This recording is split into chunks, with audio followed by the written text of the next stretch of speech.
લઈને શાળાઓ શરૂ કરવાની વાત છે. અમુક શાળાઓ તો એવી છે કે સોગંદનામું પણ કરી શકે તેવી પરિસ્થિતિ નથી. જે રીતે સરકાર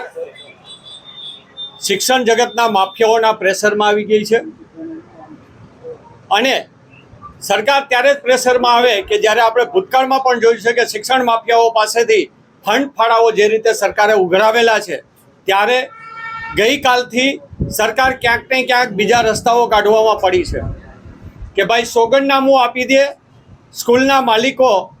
એટલે એમને સ્કૂલ ખોલવા દેવી અને સોગંદનામામાં એવું સોગંદનામું લેવું કે આટલું આ જે ઘટે છે એ અમે પૂર્ણ કરી દેશું એવું સોગંદનામું લેવું. પણ આ ગુજરાતની અંદર જ્યારે સ્કૂલ મંજૂર કરવામાં આવે છે ત્યારે એક બિલ્ડિંગમાં મંજૂર કરવામાં આવે અને પછી એમાં સોગંદનામું દેવામાં આવે કે આના નિયમોને ધ્યાનમાં રાખીને ગ્રાઉન્ડ પાર્કિંગ એ અમે ટૂંક સમયમાં કરી નાખશું અને એના માટેનું અમે આ સોગંદનામું રજૂ કરીએ છીએ. એવી રાજકોટ હોય કે ગુજરાતની 75% સ્કૂલો માત્ર સોગંદનામા ઉપર ચાલે છે અને નિયમોના ટોટલી ભંગ કરી રહી છે. એ જ રીતે ફાયરની વાત કરીએ તો આ ભૂતકાળની અંદર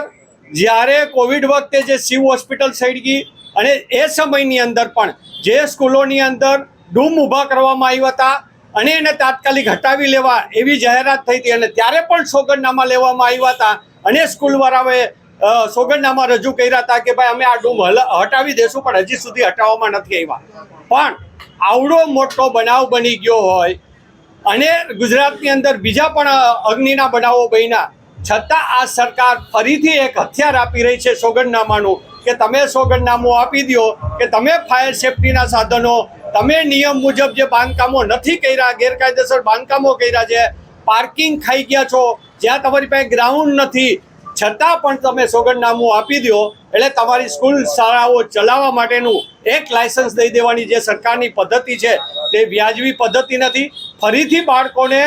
જોખમમાં મૂકવાની વાત છે. ઘણી શાળાઓ તો એવી છે કે જેનો સિંગલ રસ્તો ઉપર જવાનો અને બિલ્ડિંગમાં આવવાનો છે, તો ક્યારેય કોઈ અગ્નિનો બનાવ બને કે અન્ય કોઈ બનાવ બને કે ભૂકંપ આવે ત્યારે આ બાળકોની પરિસ્થિતિ શું થશે એનું એક પણ જાતની રહેરાહ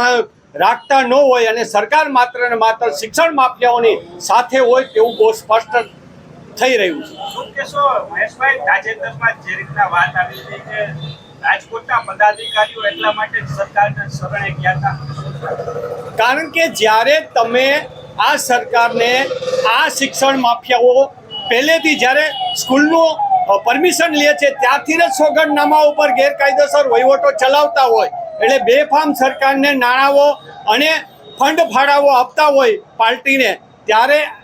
સરકારને ફરજિયાત આ લોકોના શરણે જવું પડે અને વચ્ચેનો માર્ગ કાઢી અને એ લોકોની માફિયાગીરીને મંજૂર કેમ રાખવી, ગેરકાયદેસરને કાયદેસર કરીને એ આ એક સોગંદનામાનો ભાગ છે. એ માત્ર ને માત્ર એના માટે જ છે.